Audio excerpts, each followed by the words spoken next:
Okay, so the Zeitgeist movement really represents, all we are is a global sustainability organization. That's it.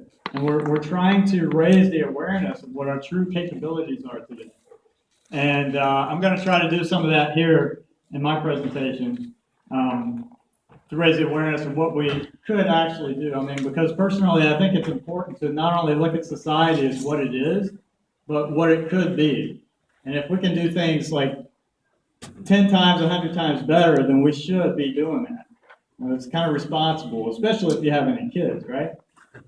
So, all right. So I kind of went with the newspaper theme, just like Don did. And I've been on the East Coast for a little while. I've been in Georgia and Louisiana. So if my Southern accent kind of takes over and you have a hard time understanding, just bear with me. Try to read between the lines. I haven't quite Californiaized yet, I guess you could say. I need probably another month or so. All right, here we go.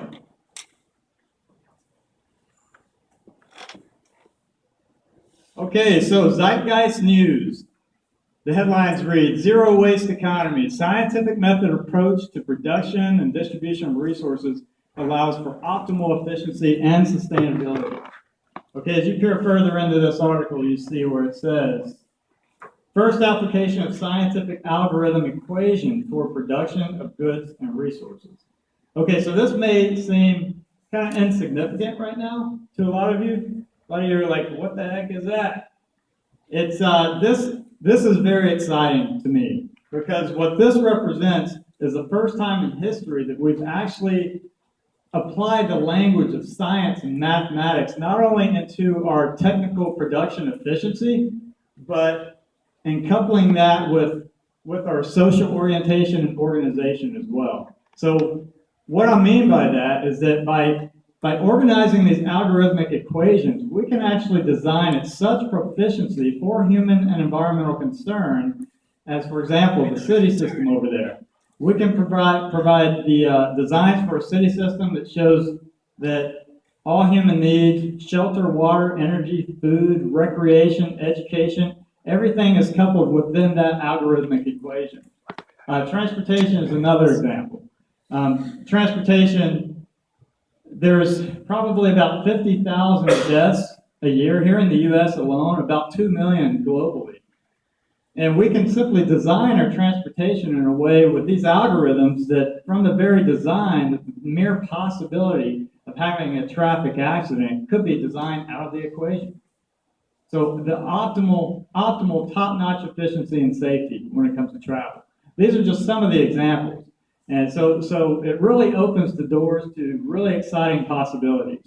And I'm not going to dive too much into this one right now. I'll get into that later as we get into the presentation to break it down. But just generally, the FP that you see stands for production functionality or efficiency.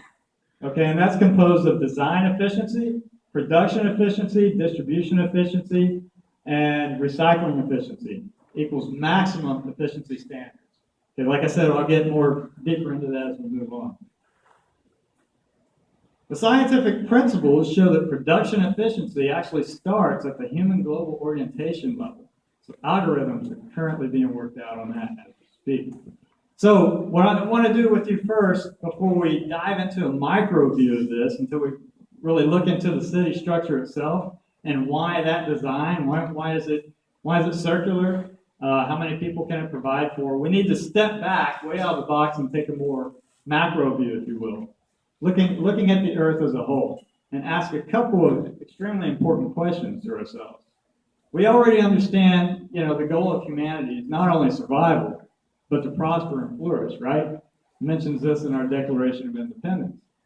The next two big questions that pop up is, okay, what do we have and what do we need to support?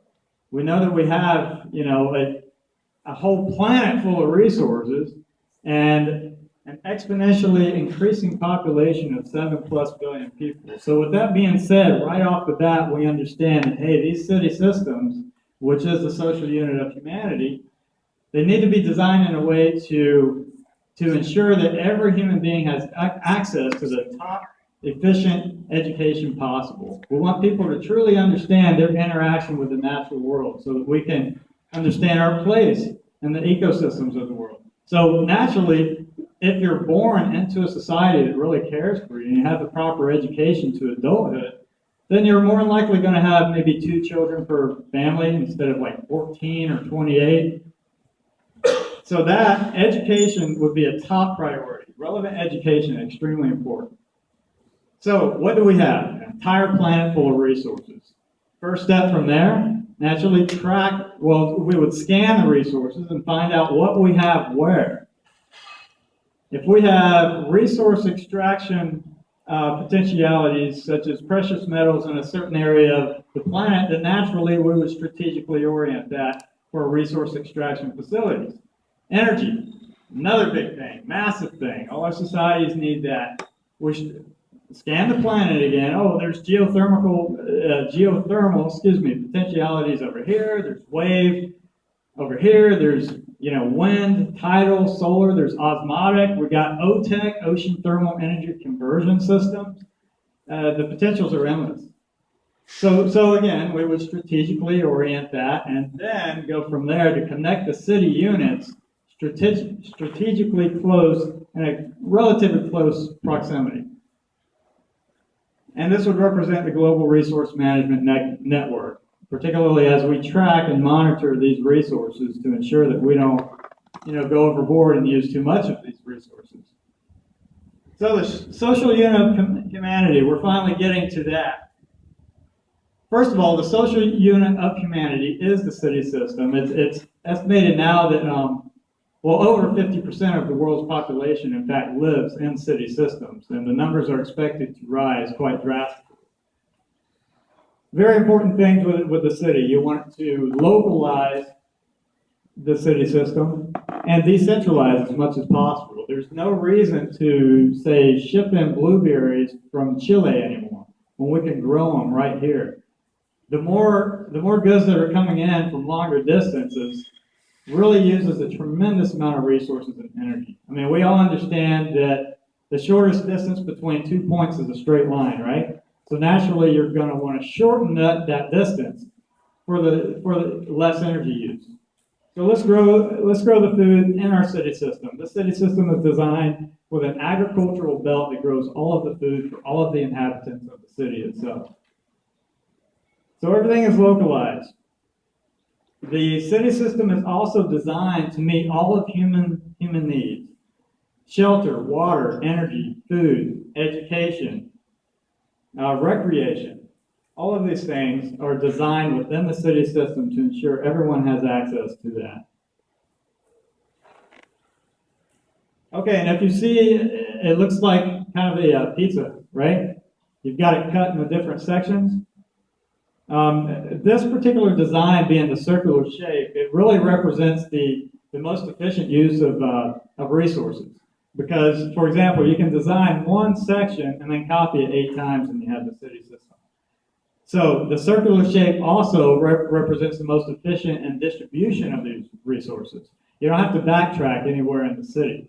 So if you're going somewhere, and these white lines here, they represent monorail transportation systems, people movers, and also pneumatic transport systems. So if you go to one edge of the city over here, you just keep going along that track and it takes you right back to the starting point. So each city section, you see these industrial areas here, they really focus on disciplines. For example, you have the food and water belt, which would be maybe this belt, right? There's the agricultural belt that goes around the whole city, and the waterway. And you have this little unit here, which represents a solar desalination unit, also an atmospheric water harvesting generator, where you can actually pull the water out of the air.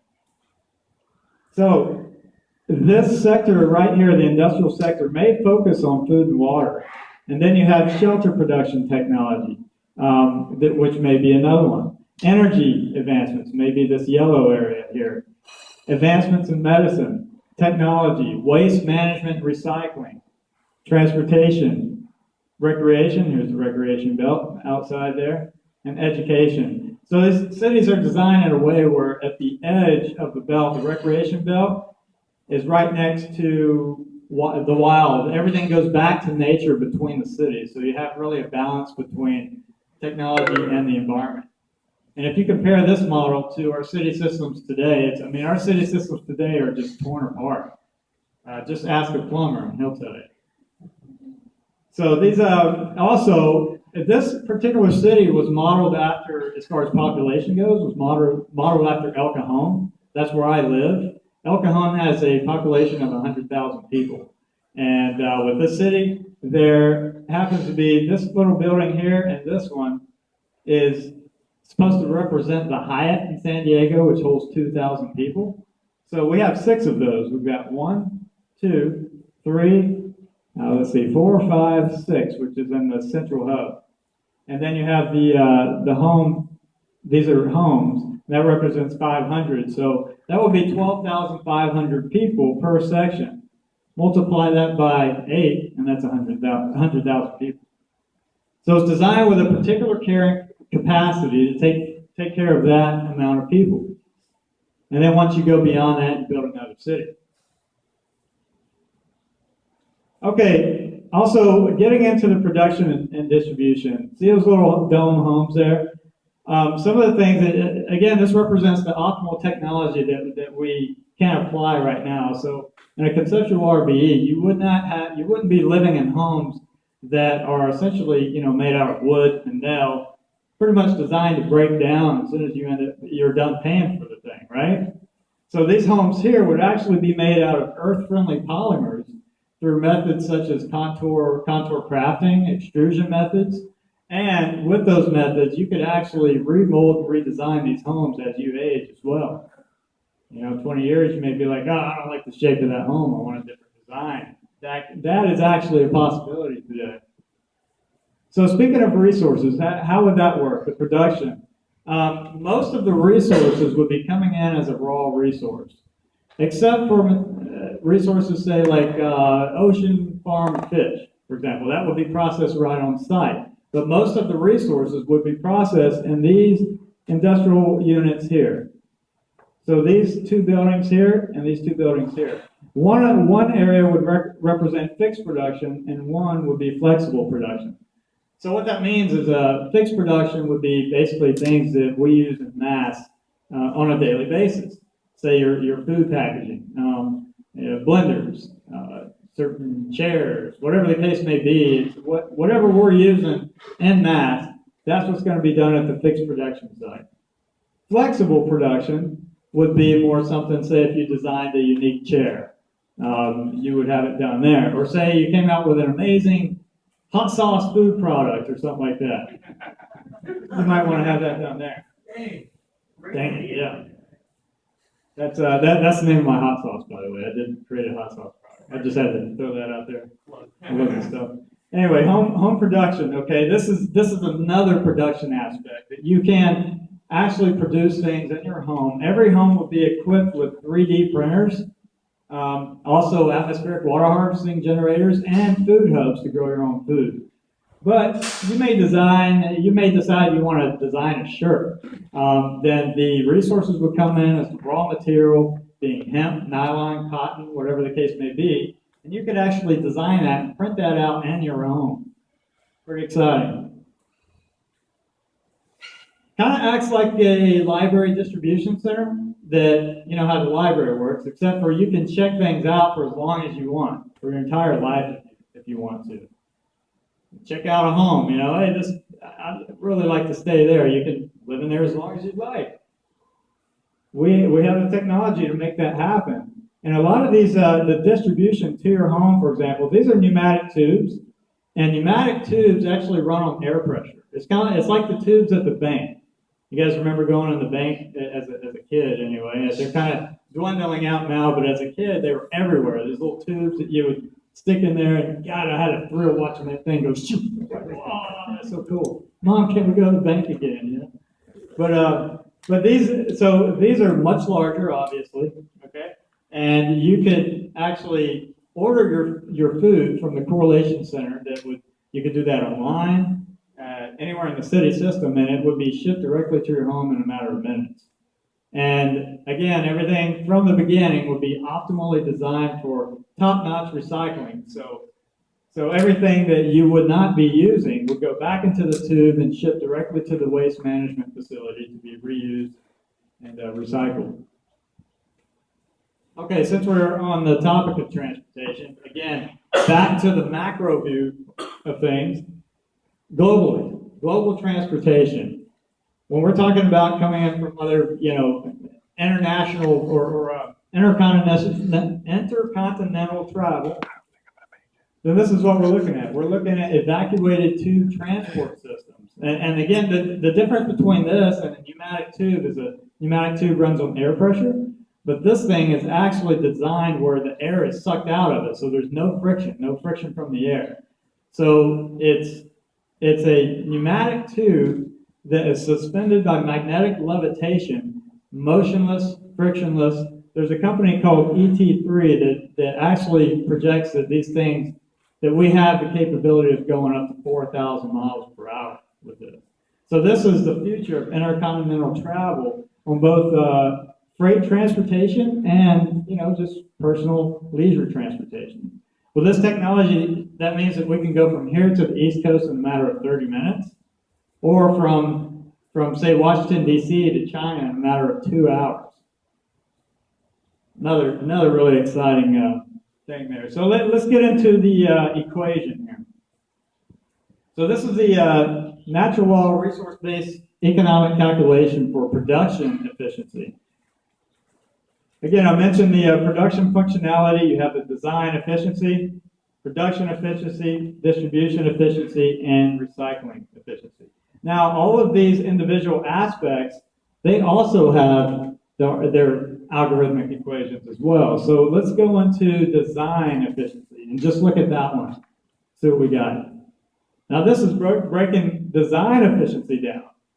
Design efficiency would actually equal design functionality, which is composed of durability, design adaptability, it's conducive recycling, and standardization, which is minimal genre components, and then the human labor aspect, which you want minimized. So this is really its automative conduciveness right here.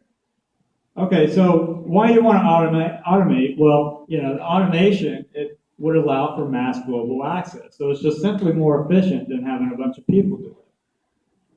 The next one, coming back, we have the standardization using minimal components. Like Don mentioned the old cell phone, right? Okay, remember back in the early 90s when you got a cell phone, or not 90s, sorry, 2000, when you got a cell phone and the cord here, you accidentally ripped it out of the wall, right? And you're like, oh man, you ask your buddy, hey, can I use your cord? And then this end here doesn't fit to it. So you have 100 different cell phones and 100 different cords that don't fit to anything else. So naturally, it makes sense to just have one that fits all, right? There's no reason to have so many different cords. So that would be standardization, an example of that. Conducive recycling. Let's see what we got here. Okay. Remember these little things? High seat boxes. This is a great example because this thing is laced with, it's lined with cardboard, plastic, and metal. This thing is very hard to recycle. Okay, so right off the bat, from the design stage, this will be thrown out the window. We design something more conducive to recycling. The design adaptability, it just makes sense. I mean, like a standard screwdriver, you can use it for a lot of things. And durability. This computer is a good example of that one. A lot of electronics are made to, break down within 3 to 6 months. In this type of economy, we would actually be designing computers with more durable materials like titanium, stuff that lasts for a long time, and not designed to break down. So this represents the optimized design efficiency protocol, which again is connected to the global resource management network as a whole, which will lead to massive, resource management, less efficiency, and more efficiency and less waste. That's what I meant to say. Okay, going on the global scale again, we also have the scarcity assessment scale, which we would assess every resource that we're using.